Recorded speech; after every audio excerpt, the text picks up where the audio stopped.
All right, so we're continuing on with the Imitation of Christ. We are on book one, chapter 22, which in this book is on page 52. And this is Admonitions for a Spiritual Life, is where we left off.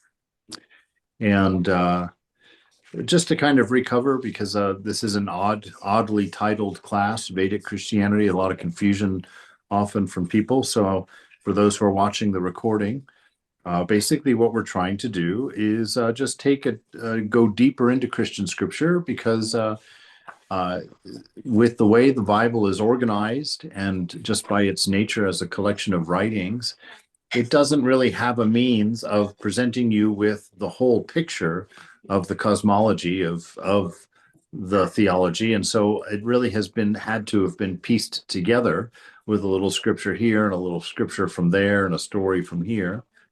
And so instead of taking that approach, Vedanta talks about its philosophy in a very clear and concise way and gives you a beautiful sense of an underlying reality that is applicable and can take you deeper regardless of what tradition you're practicing.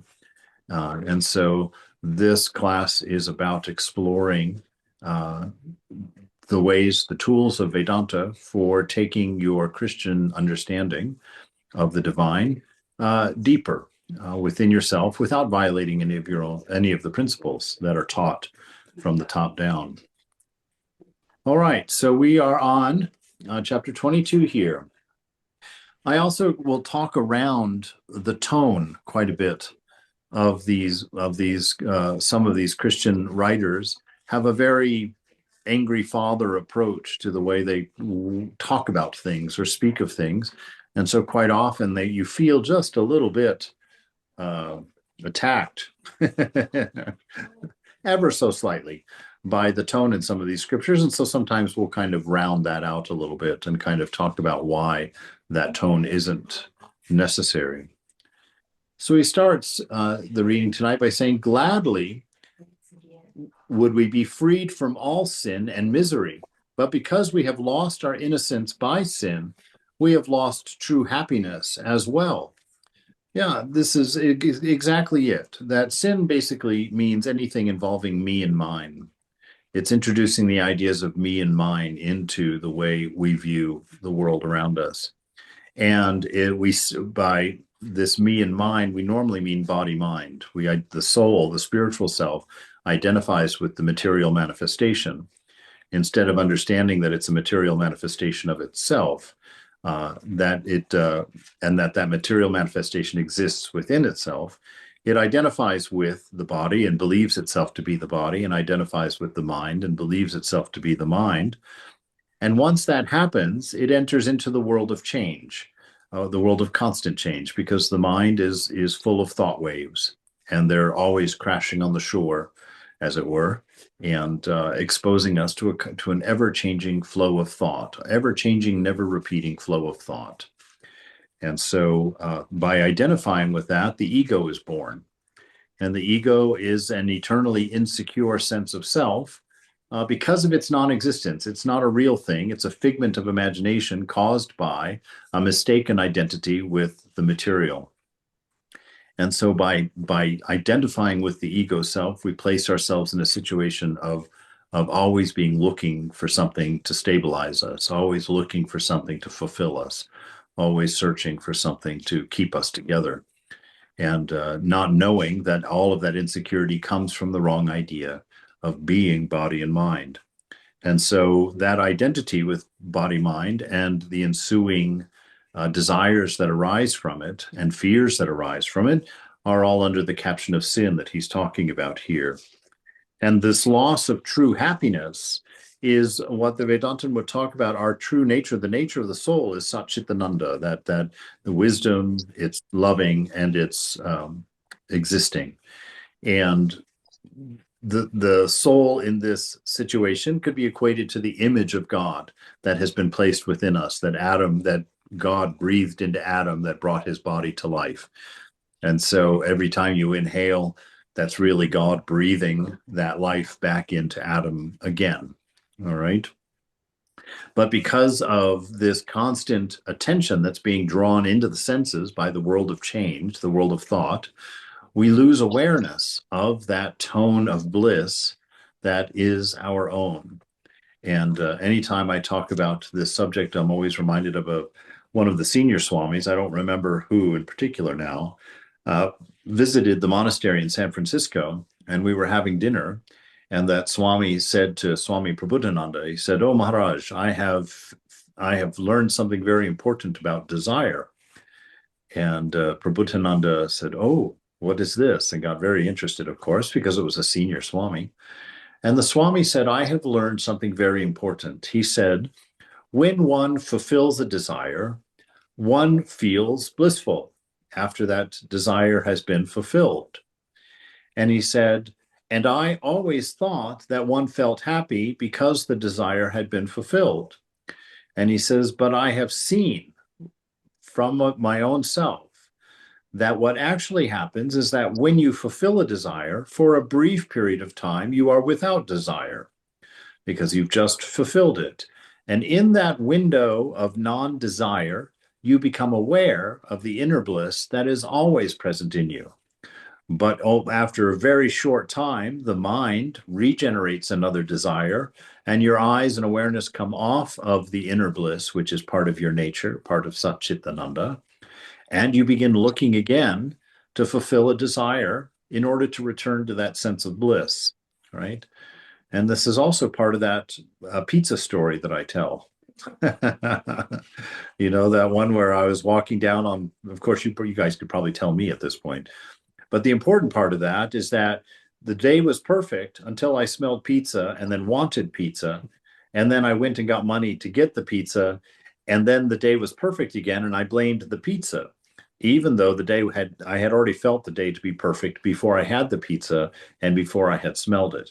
So you see how desires just detract us from an innate perfection of the soul, detract us by pulling us into the world of change and identifying us with hungry bodies and angry minds, into thinking that that's what we are. And so we look for solutions through the senses into the world of change. We're trying to find a stable happiness, which is impossible, of course. And we shouldn't even have the idea of a constant happiness from that perspective. But because we are constant happiness or constant bliss, we have the idea of a steady and constant bliss. And the nature of the soul is to try and reproduce itself in the material world, trying to create a sense of oneness through relationships, trying to create a sense of power through money, trying to create a sense of all-knowing through, study and learning and whatnot. And so all of our desires really at the root are the eternal self, the eternal, trying to create the impossible, trying to create infinity, immortality, and constant bliss in the material world, in a world of constant change, which can't be done, and which is why we're always slightly discontent, because we want to be ourselves, and we haven't yet found that we can't be anything else, that we are ourself, but ourself is not what we think it is. So in that, we've lost our true happiness. We've been distracted from the pure nature of the self. Just like Eve in the Garden of Eden was distracted from her godlike knowledge by listening to the false arguments of the serpent and getting confused. And then the serpent points out the fruit, and she looks and sees it's beautiful. These things are all we've talked about before, but it's always good to just kind of keep these things in the mind. So our step to this delusion that is being talked about right here in the first two sentences of this paragraph begin in the Garden of Eden. You have the Garden of Eden within you, where you are in the company of the beloved, when there's only one will, the divine will, meaning there's no sense of egoism. And the thing that breaks it is Eve looks out at that fruit of the knowledge of good and evil, and she finds it beautiful. That's the first thing that it says. And then the second thing that it says, that it looked like it would be good for food, right? It became something she wanted. So if she had just looked out and seen it and saw it beautiful, fine, wonderful. We look out and see beautiful things all day long. But if we look at the beautiful mountains and then we want to go there, we haven't understood that the beauty of the mountains is within us, that it's a projection of us, of consciousness onto the mind of this beauty. But the beauty is of the divine. And if we looked through the mountains' beauty and saw God behind it, we wouldn't create a desire to go there. So Eve creates a desire to go there. She wants to eat this fruit. And why does she want to eat this fruit? Because it will make her like God. It will fulfill her. It will make her happy. And that is the three-step process for our delusion. It's not a story of the beginning of the world and time. Well, it is, but it's a looping story. It's happening right now. As you look into the senses, as you step into the world of senses and you find things to be attractive, you find them, you want to have them because you believe by having them you're going to be happy. So you go and you eat. And then the curse of the garden comes on us, right? You're now living in the world of the senses, and the first curse of the garden is fear, right? By identifying with the senses, you've become insecure because of the constant change, and you're small. You've got a very small sense of being, and you've got this huge world outside of you that you don't know anything about. So the first thing is fear. And we see that in the Garden of Eden because God goes walking in the cool of the day and calls out their names. And what do? They run and hide. Because why? They were naked. They had identified with their bodies. So they saw their vulnerability and they were afraid of pure love. And so they hide. And when God finds them, he makes them some clothes. And then he says, because you've done this, you're going to leave the garden. You're going to leave paradise because you yourself have walked out of it into the world of the senses. And you're not going to be able to get back in this garden because now you're depending on your senses for happiness. So your curse is you're going to have to till at the dust of the earth for your satisfaction all the days of your life. And that's what we're doing, right? All of us are going out there working 8, 10, 12 hours a day for what? To pay for our cars, our houses, our wives, our children, our vacations, all of the things that we have gone into the senses in order to get that we thought would make us happy and fulfill our lives. And we can't get back into the garden until what? Until we defeat the cherubim with the flaming sword. What is that flaming sword? Your desire. You have to conquer your desire. You have to come to know that the Garden of Eden is within you. And thereby, because it is you and is in you, you have no need for it or desire for it. You move out of the world of the senses and you move into the shrine of the heart, into the presence of the divine or your own self, however you want to phrase that, and find your inner peace. That's how and once you do that, you get to eat from the second tree that's in the garden. Now, what was that second tree? It's the tree of immortality. By stepping out of mind, silencing mind, you become aware of your own eternity, that you are, in fact, eternity itself. All right, so all of that from these first 2 sentences. How's that? But because we've lost our innocence by sin, we have lost true happiness as well. We must wait in patience, therefore, having confidence in the mercy of God, until iniquity passes away and death is swallowed up in eternal life, right? And this iniquity passing away is our transcendence, our knowledge that we are not the body mind, and the ideas of me and mine are then expired because they belong to the partiality of body mind. And death is swallowed up in eternal life. We are no longer identified with the temporal, with things that have expiration dates. Within that silence of mind, we find eternity. We find that we never were part of time. That time was really, the illusion of time was created by the rate of thinking, the rate of as the wave thoughts have crashed on the shore of awareness, determined our experience of time. And you can find this out your own self. Become engrossed in something that's where you're one pointed focus on it. And you can work on that 3, 4, 5, 6 hours. And then you look at the clock and you're like, oh my God. I remember trying to debug a program in college. I worked on that thing for like 9 hours. I missed lunch, I missed dinner, and I missed an appointment with a friend just because I was so absorbed in that thing. And when I looked at my clock, I couldn't believe that 9 hours had passed. I was like, how is that even possible? It felt like an hour. So, that's where this idea, this understanding comes from. It's like your rate of thinking is the rate of time for you. And if there's no thinking, no thought in the mind, There's only isness, spontaneous expression of your true nature. Time is, you are eternity. There is no passage of time. So, and death is swallowed up in life eternal. Number 6, how frail is human nature that we are always inclined to evil.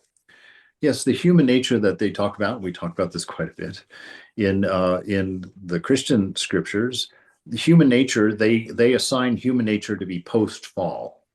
So after Adam has fallen, that's the nature they talk about, and that's why they're always talking about our sinful nature. But in fact, Adam existed before he fell. So the nature of Adam can't be the tendency toward unhelpful thinking or wrongdoing. The nature of Adam is the image of God that was put in him at creation, according to that same story. And so this human nature that is always inclined toward evil is the nature that has identified itself with body-mind and is always inclined to fulfilling the sense of lack that comes from the infinite self believing itself to be finite in all of those ways, and then therefore needing to express its infinite characteristics through the finite senses, through the finite world. And being unable to do that, it wanders around in suffering.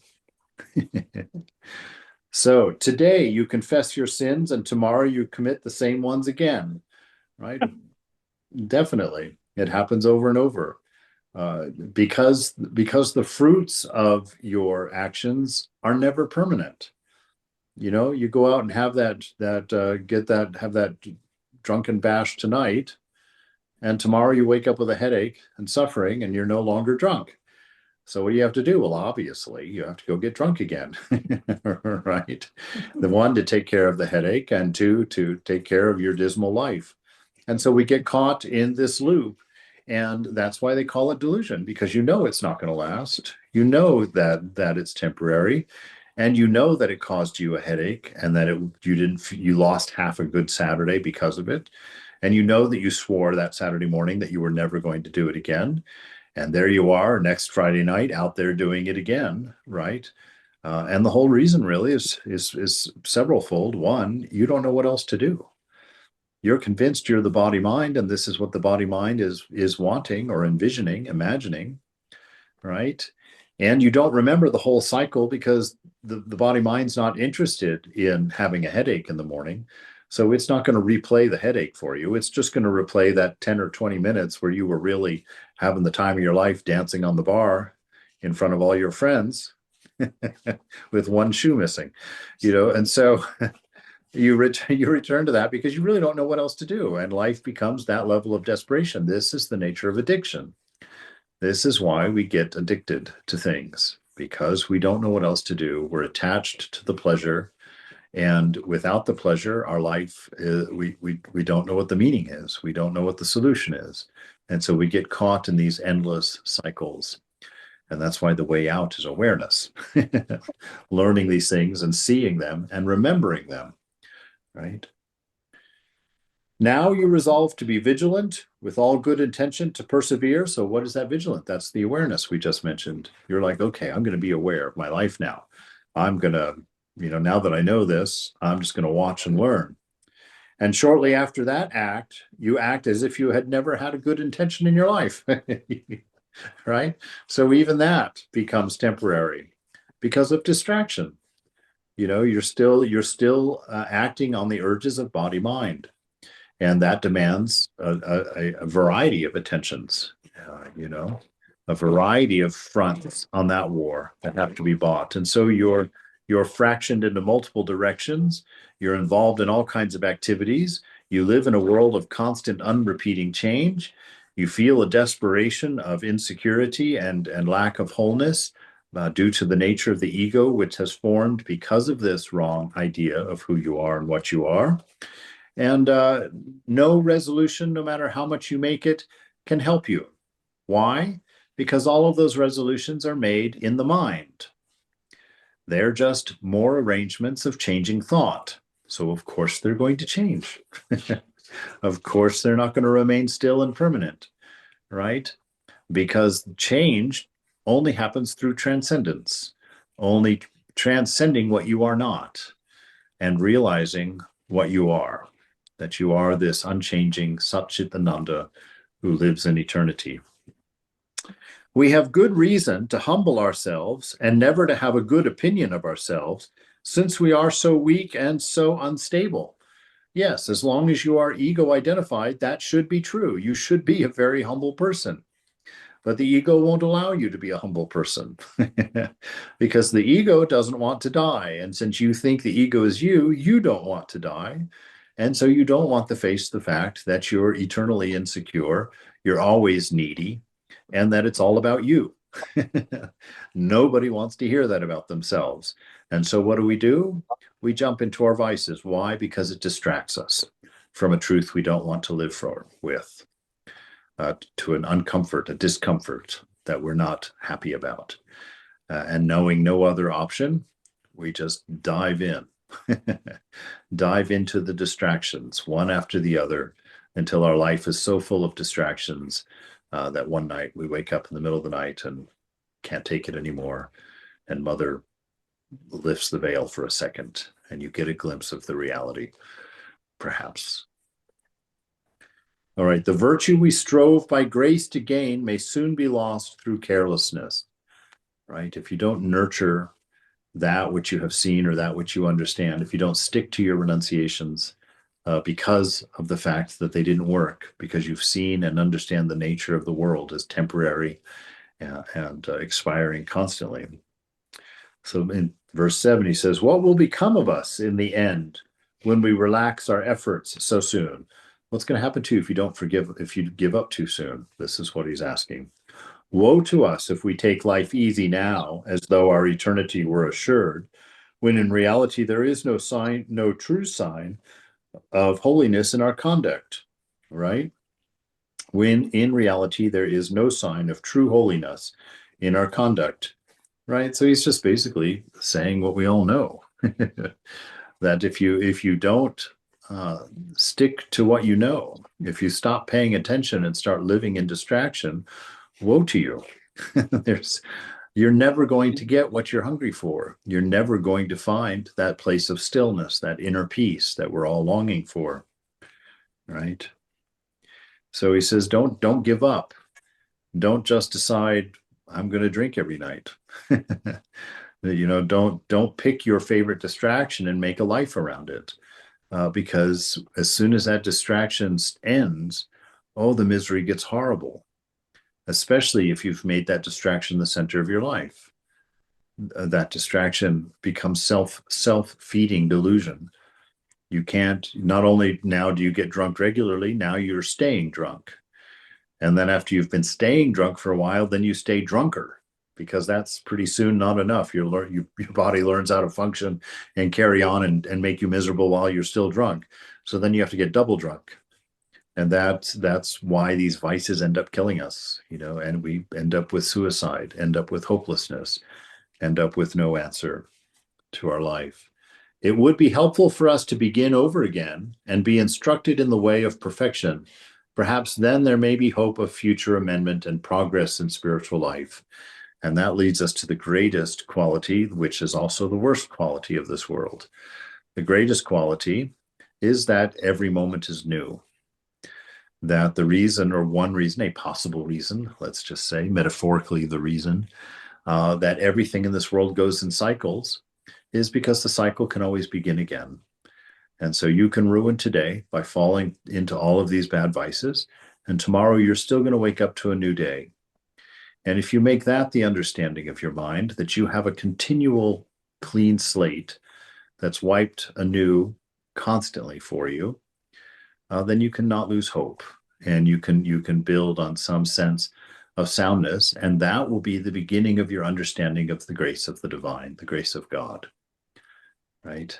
And as that understanding of the grace of God grows, because you find that it's successful, that you're carrying yourself along, because of that belief in grace, that understanding of mercy, you're willing to take a chance on yourself, whereas before you were just cynical about yourself and short-sighted about yourself. Now this grace gives you a reason to set down your history, even though your mind wants to remind you of your history constantly. And so that's why faith and grace is the tool that allows us to set down our faults and to accept a new day as a new day without dragging our faults of yesterday into it. So that sets us up for chapter 23, Meditation on Death. Yay! Finally, the happy stuff. So, meditation on death.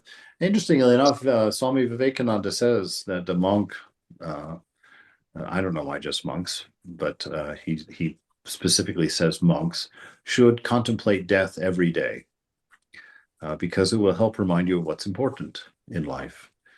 When you know something expires, it becomes more beautiful. I remember back in 90 something or other in San Francisco, this public artist, created this intensely intricate temple, a Thai Buddhist style temple down on Hayes Street in the park there. And it was beautiful. I mean, it was just beautiful. It was so intricate, so much carving, just lovely. And he said, when he put it there, that on such and such a date, this will be burned to the ground. And hanging all over inside this big wooden temple were all these marking pens, and you could write anything you wanted on the temple in memory of someone you loved. That was his thing, to write something in memory of someone that you loved. And so, of course, the temple got covered in these beautiful little poems and beautiful little sayings in honor of people that had been lost, that people loved. And then when that day for that burning came, there was a huge outcry.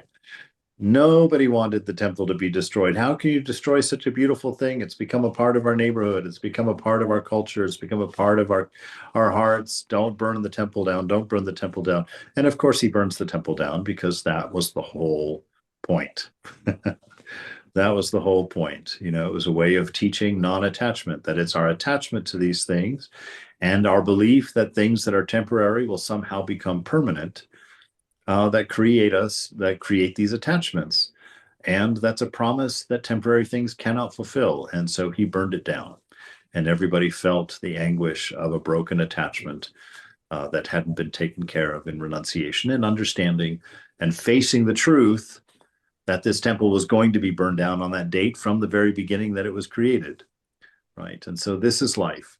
So remember death, because through death you can overcome everything in this world, because it's that lollipop isn't going to last forever. That old commercial, how many licks does it take to get to the center? There's always a number. Doesn't matter how big it is. Just like what Nachiketas in the Katha Upanishad, says a very wonderful thing. Death has offered him 1,000 years of life, all the dancing girls he could ever want, and all kinds of pleasures. And Nachiketas says, no, keep all of that. He says, and he says the most beautiful thing. He says, a long life is short indeed on the last day. Wonderful statement. Do not forget this life is temporary. So do not attach to the pleasures and the dancing girls and the beauties of this world. Look through them. Look through them at the divine nature that makes them beautiful. And don't forget, don't forget. The hour of death will soon come for you. Yes. How do you feel about that? That's an interesting thing to sit and think about. How do you feel about that? It's good to deal with it now rather than waiting for it to happen. I've shared that quite often I will lay in bed and imagine that it's my deathbed, imagine that I'm not going to get up. And I sit there and I try and think, am I okay with this? How does that feel in me to know that I'm going to lay here and not get up again? This is the whole of my life now. And by thinking that way, you're forced to solve the problem. You have to find an answer. How are you going to deal with that moment? Because like he says here, the hour of death will soon come for you. Be comfortable with it. Find your way of accepting it, of not resisting it, because to resist the inevitable is suffering, very painful. And so find the beauty in death, and that's for your own exploration. There is intense beauty in death. There is intense grace in death. Death has an element of comfort to it, but you have to befriend it. You have to come to know it. You have to come to accept it. The hour of death will soon come for you. See to it that you spend your time here well. Right? There is a common saying that human beings are here today and gone tomorrow. And once they are out of sight, they are soon forgotten. Boy, is that true. I had a friend, Jamie, who died of AIDS back in 1994. He was 27 years old. I was 27 years old. I had been at his house. I was part of his Shanti volunteer network. So I was helping him clean his house and do his dishes and do errands and stuff. And I'd been there the night before helping him clean the apartment. He was in bed, but I was helping clean his apartment. And we'd had this funny conversation about ABBA. And I left. And the next morning I went, because I had an appointment with him like 11 that day. I went to Jamie's house, and there was a rental truck in front, and this old man was carrying stuff out of Jamie's house and putting it in the back of this truck. And I stood there at Jamie's gate, and I was looking at this guy, and he says, "Can I help you?" And I said, "Yeah, I'm Jamie's Shanti volunteer." He said, "Oh, Jamie passed away last night." And the man turned out to be his father. Oof. Can you imagine that suffering? The father of a 27-year-old man, and you're cleaning his house out. That was his job to do for you. So this suffering, this pain is there. It's inevitable. We are here today and we are gone tomorrow. And we don't know when that point will be. And so when he says here, that we need to pay attention, because this next sentence says, how dull we are, how hard of heart we are, for we think only of the present and make little provision for the life hereafter. Right? Okay, so we're going to go a little bit from the practice of the presence. We're going to leave that for a second, because in the Christian scripture, they posit just a single life. And this life is in a preparation for the next life. Of course, in the Vedanta, it's a little bit of a different view that you will take a new body if you need another body. If you need more time, God is very gracious and gives you more time, gives you another body to work things out with. So, but he says how dull we are and how hard of heart, for we think only of the present, make little provision for the life hereafter. We're not doing today what's best for tomorrow, which even if you're living in the present, you will do that, at least that. If you make decisions that are going to improve your tomorrow, maybe they won't give you the pleasure of instant gratification, right? Maybe you'll forego that in the moment in order to make sure that when you wake up in the morning, you're not going to have a hangover headache that's going to ruin half your Saturday, so you don't drink tonight. So there is an element of truth even to this, because even though Vedanta posits multiple lives or the possibility of reincarnation, who knows, right? Who knows? Maybe not. And it's really irregardless, because this living will improve your moment. It will improve this life as well. Because all that God requires, even in the Christian scripture, all that God requires is that you follow your highest ideal and not the momentary ideal. Not what seems like fun now, but you follow your highest ideal, where love is the one most important thing, right? And loving God and truth is the most important thing, that you live according to that, to the wisdom of the divine, following the will of God, which is in fact the will of your highest self, your highest ideal. And it turns out, once you've gotten rid of the ideas of me and mine, you find that your will and God's will are the same, and that they actually always have been. But that you had played the devil's advocate, as it were. When your conscience said, no, don't do that, you decided not to identify with that. You called it your conscience and made it separate from you. And then you took the wrong side of the argument and talked yourself into that ninth piece of cake, right? Don't do that. Identify with your conscience. Know that that's your true voice. That's what you really are when you allow wisdom to flow, when you allow yourself to look at the whole picture. That's who you are. Listen to your conscience because it's you. It's the real you. Don't take door number 2. All right, how dull we are and hard of heart, for we think only of the present and make little provision for life hereafter. If you were wise, and you are by nature, don't forget this, you are Satchitananda. If you were wise, you would so order your life as though you were to die before the day is over. That's exactly right. If you live today like it was your last day, you would live a great day. It would be a beautiful day. And you would learn a lot from that day. And so live every day like that, and you'll be fine. You're going to work it out. If your conscience were clear, okay, so if you were living according to your highest ideal, to your best thoughts, if your conscience were clear, you would not be afraid of death. Exactly right. From the Vedantic perspective, you wouldn't be afraid because you would come to realize your nature. You would come to realize that death belongs to the material things and that you're not material, you're spirit. And even in the Christian world, that also is true. You are the soul. You are not the body. And so when the body dies, it just drops off and you carry on. And so that's what he says. If your conscience were clear, if the thoughts of me and mine that bind you to this world were taken care of, you would then very clearly see your divine nature as soul, as spirit. You would clearly see because you would understand, I watch my thoughts. If I watch my thoughts, I can't be my thoughts. If I can't be my thoughts, I'm not the mind. And then you would think the same about your body. Your body has to tell you it's sick. It has to give you that funny taste in the back of your mouth. It has to make your throat hurt. It has to give you a headache. It has to make you not wake up in the morning happily, right? And then you know you're sick. Oh, I'm sick. If you were the body, it wouldn't have to tell you something. You don't have to tell yourself something. It's something you already know. And so if your conscience were clear, you would see these things. You would know who you are. And you would not be afraid of death because you know it does not belong to you, right? Better to give up sin, right? To give up wrong thinking, which is exactly what the wrong thinking. You look at Eve in the garden, that's wrong thinking. That fruit of the senses is not going to give you the thing that's going to fulfill your life and make you like God.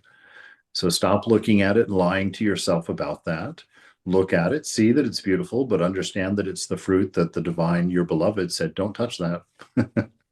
Don't eat that. It's not going to be good for you. And walk away, right? Better to give up sin, better to not eat that fruit, better to remember that you're already like God, that the image of God has already been placed within you. This isn't going to improve anything. It's not going to make it better. And so better to give up sin than to fear death, right? Which was the fruit of the sin in the first place. To become small and temporary is to live in fear.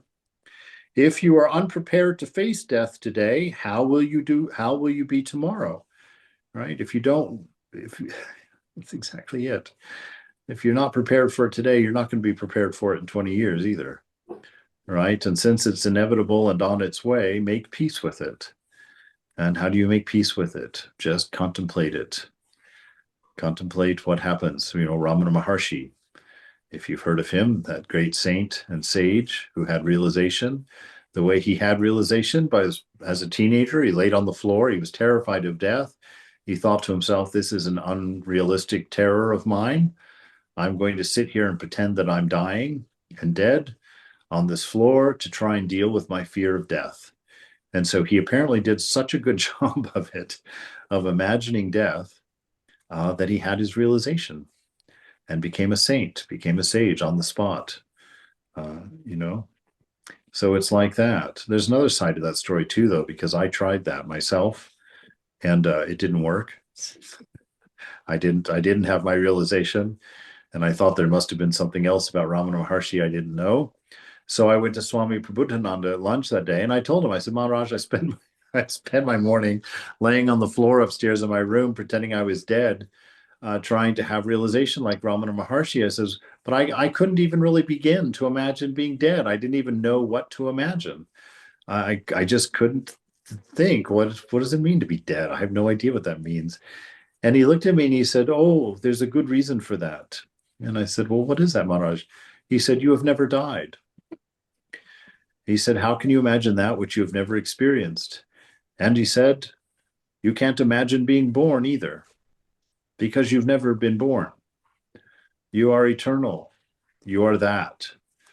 To try and imagine that which you have never been and will never be, you cannot do. And so I took the consolation prize. I thought, okay, that's cool. I didn't realize God this morning, but I certainly found some evidence that I'm not the body and that I'm not going to die and that I'm not, the mind. I was never born. So tomorrow is uncertain and you may not be here to see it. Yes, that's part of discernment. It's true. So don't do things for its fruit. Do things for the sake of doing it. Right? We talked about that this morning a little bit in the other class, that the reason that we work is to express our nature. So we put love in what we do. We put wisdom in what we do. And we exist in that space. If you do things for tomorrow and tomorrow doesn't come, what a waste of time. What a meaningless existence to have counted on something that you didn't know wasn't going to happen. So don't do it. Be here now, as they say. What good is a long life if we do not use it to advance spirituality? Indeed, because a long life is short indeed on the last day. So use your life wisely. Don't use it for distraction, because your means of distraction isn't even going to be there forever. That was a discernment that actually ended up putting me in the monastery.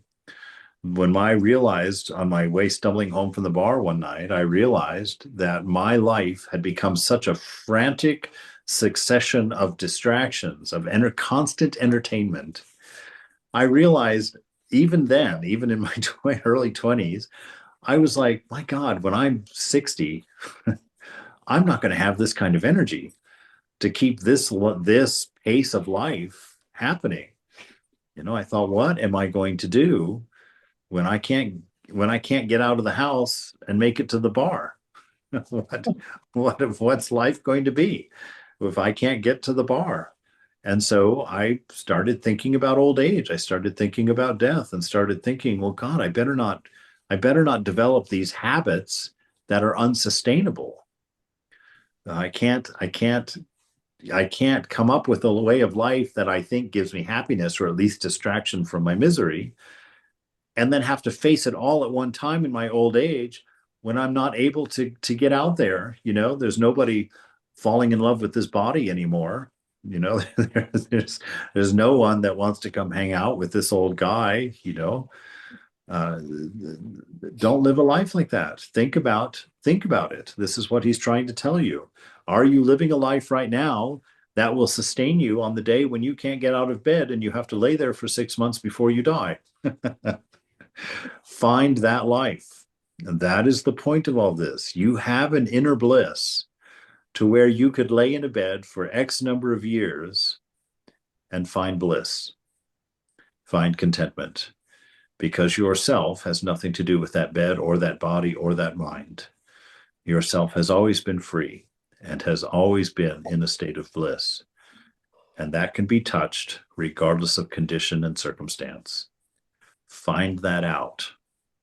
Do the practices that the scriptures tell you are necessary for knowing this, and then enjoy it. Enjoy the ride. Watch the body fall and laugh. That's what I think Nisargadatta says that. The difference between the saint and the sinner. He says a sinner always leaves this world weeping. Why? Because he's thinking he's leaving everything behind. The saint leaves this world laughing because he gets the joke. There is no death. There is no body. There is no mind. There is only this infinite self. So what good is a long life if we do not use it to advance our spirituality? Sad to say, it often happens that a long life adds to our guilt and not to our amendment, right? It's a lot easier to stop drinking after the first drink than it is after you've become an alcoholic for 40 years. You know, it's much easier to do the right thing now than to wait till tomorrow. Because tomorrow it won't be the drinking that you're fighting, it's the habit that you're fighting at that point. And the habit is much harder to give up than the drinking was. So develop positive habits for yourself. Develop habits that remind you that this world is your play, that this world is the dream of the divine, and that its nature is love. And find the perspective of life, of living, which makes this world look like what it is, that it's loving, that it's wise, and that it has the infinite mystery of being at its very base. If only we could point to one day in our life that was really well spent. Many count the years of their conversion, but often there is little to show for it, right? He's just fanning the flames. Do what's right. Do what you know to be true. Do those things that remind you of love, remind you of wisdom, that make you independent of desires, independent of anything external to yourself, right? I had this conversation with Swami Prabhupada about drugs. You know, in my younger day, I had taken a few of them and I had found great bliss in that experience. Wild, fun time, beautiful sense of love, a beautiful sense of connection. And I asked him, what was that real? Was I really feeling, because I felt that intense love? And he said, yes, you can have a brief experience of these divine qualities through these intoxicants. Yes, it can happen. But he says, see, that's not the ideal. The ideal of Vedanta, the ideal of religion, of spiritual life, is freedom. He says, if you can only get that by something outside of yourself, whether it's a drug or a drink or a habit or a person or a place, if you can only get it from that, you are a slave to that. You are not free.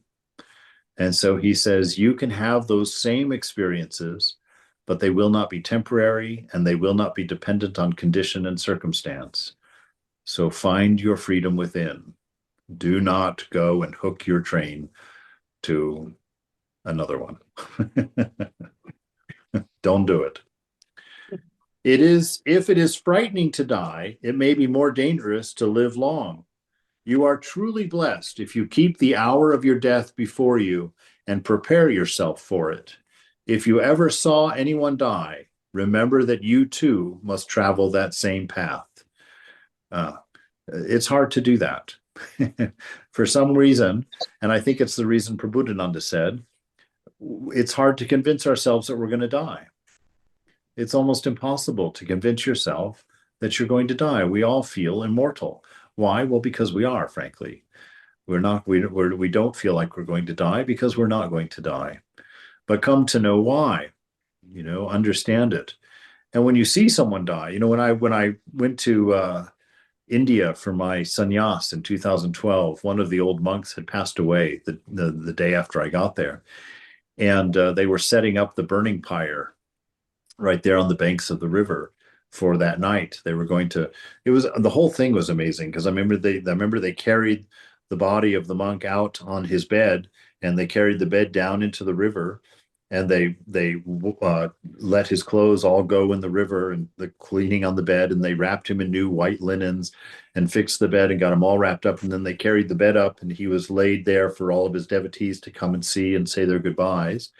And then they brought that body over to the funeral pyre and laid it on the top layer of wood, and then put a layer of wood over the top. And I could see his toes sticking out at the end, and I could see his head kind of exposed at the other end. And they set that thing on fire, and I watched that body burn for like 4 or 5 hours.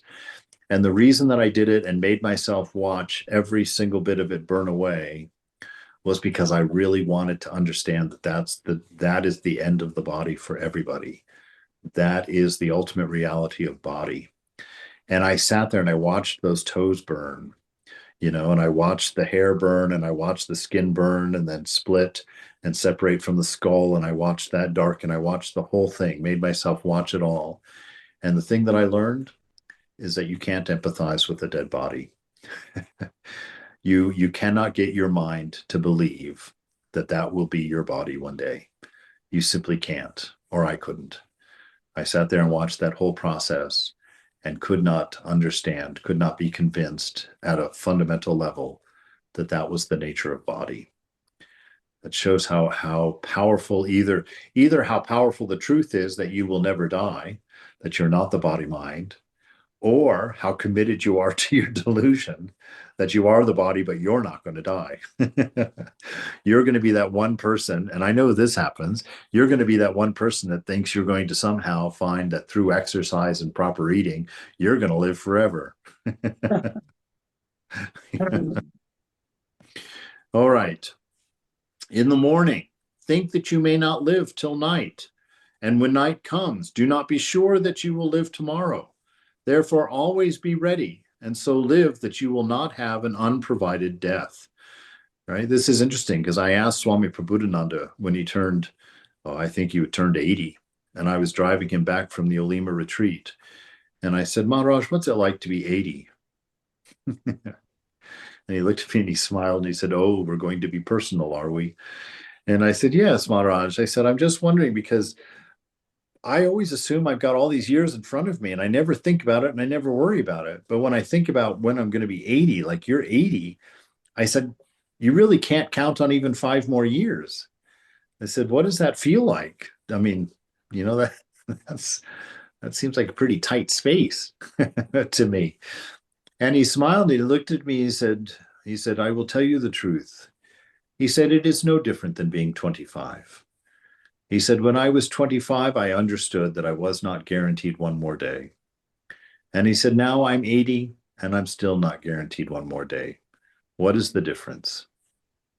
I was so happy with that answer. I thought that was so beautiful, And so this is our teaching right here from this book. Always, always live as if it's your last day. Live a full life, right? Understand that this body and this mind are temporary. They always have been. You have never been guaranteed another minute. And so don't assume it and put off what must be done now till tomorrow. Be what you want to be. Be your highest ideal. Live for an ideal. When I'd been in the monastery for 6 years, I had this terrible, oh my God, it was a horrible feeling of doubt that came over me because there I was living in a monastery, dressed in white brahmachari clothes, sitting in a shrine, and the thought occurred to me, what if this isn't true? What if there is no afterlife? What if I just die when the body goes and all of this is for nothing? My God, what would I do? And I sat there and I thought, you can't live with this doubt. You have to suss this out. And so I sat there and I really, in the shrine, in front of my mother, the Divine Mother, I sat there and I thought about it. And I thought and I thought and I thought about it. And I said, okay, let's say that it's not true. Or let's say that it is true. First, let's start with that. Let's say it is true. Well, good for me. Cool. I made perhaps the one good choice in my life that I could make. And now everything will be fine. And I said, all right, well, cool. Just do a good job at it. Stay committed to it. Keep the truth. Keep the path. Don't be a hypocrite. And everything will be fine. I said, all right. I said, but what if it's not true? And I spend all my time renouncing all these cool things, and it turns out to not be true. Then what? And I said, well, then you're dead, and it won't matter. I said, if it all ends at death, nothing matters. Live whatever life you want to live. It does not matter. I said, but you lived the life like that already, and you ended up here in a monastery. If that life had been what you wanted, you wouldn't have moved into a monastery. I said, so live for an ideal. I'm living for an ideal as a monk. My ideal is to live for love, to become the most loving, open, compassionate, and caring person that is possible for this existence. And I said, even if there's nothing after death, that is a worthwhile life. And so I will live that life, regardless of what comes later. And this is the way that we have to deal with being in a temporary body and believing it to be real. You have to sit there and face death and live a life that is going to make that okay at some level, in some way, by some understanding. And so that's all he's telling you here, is to be aware at that level. And we'll finish up until 4. Many have died suddenly without warning, for the Son of Man will come at the hour when you least expect him. Luke 12:40. I haven't done a reference in a long time. Luke 12:40 says this, that you don't know. You don't know when the hour is coming. What does that mean? If you don't know, you can't worry about it. That's for one. But also just know that it's coming and live accordingly. When the hour of death comes, you will begin to think differently about your past life, and great will be your sorrow then that you have been so negligent and so lazy in God's service, or just in any other way. Also, you've you've been a dink, for your whole life and never did anything about it. You've been selfish and mean and never reconciled. There's all kinds of regrets that will happen on your deathbed if you don't live with that awareness that it's coming. I remember when my grandmother was diagnosed with lung cancer from smoking, and one of the things that she did was very difficult for me because I was a teenager at the time. She called each one of us, every family member, one at a time, and she apologized to us. She apologized to me. She said, there were times where I thought ill of you, and times that I this and that and the other. I won't put all of it out there for you, but that she had all these thoughts and whatnot, and she wanted to sincerely apologize and know that in her heart of hearts that she loved me very, very much, and that she wished the best. And I won't go on because I'm going to start getting all emotional about it, but that was her facing her death. Now, fortunate for her, she knew it was coming and she got some warning because she got that fatal disease. And what did she do? She lived the life she should have lived, knowing that she was going to die. And how wonderful it would have been if she had done that, years earlier, and then not made mistakes that she had to apologize for or wanted to apologize for as she made her exit. So live your life to the full. Be present and aware. Don't shy away from the difficulties. Peer into them directly. Face the brute, as Vivekananda says. Turn and stare life straight in the eye and find your answers. Find your refuge. Find what you will do and do it. And through that, you'll come to your freedom. All right.